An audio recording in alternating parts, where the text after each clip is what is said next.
Ukijiona akhi almu'min, Ramadhani imemalizika, siku ya Idi ikaingia, ukaweza kuyahama madhambi, ukawa na msimamo juu ya ibada, wallahi fahamu ya kwamba ile ibada uliifanya ndani ya mwezi wa Ramadhani ilikuwa ni ibada ya kweli, sio ya kisanii.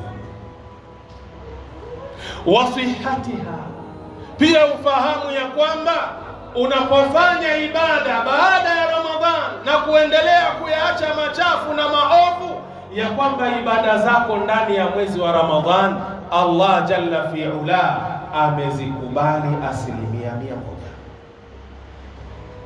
Lakini ukakosa kipimo hichi, wewe na mimi. Ramadhani ndio watu wameangalia mwezi umeonekana, watu wameingia kwenye Eid, Allahu akbar, Allahu akbar. Simu ya kwanza wainua simu yako kwa girlfriend wako.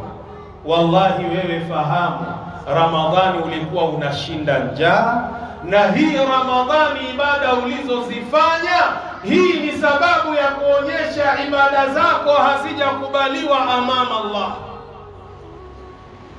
Lakini Ramadhani imemalizika, simu ya kwanza wawapigia marafiki zako ya kwamba leo usiku tunakwenda club, leo tunakwenda kujirusha, leo tunakwenda kutesa.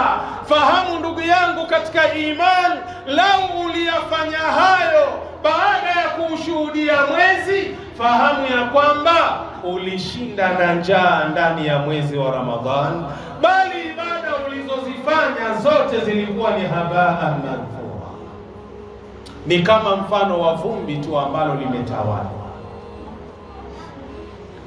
Barakallahu li wa lakum bil Qur'anil azim wa nafa'ani wa iyyakum bil ayati wadh dhikril hakim. Aqulu qawli hadha wa astaghfirullaha li wa lakum fastaghfiruhu innahu huwal ghafurur rahim wa huwal barrul karim.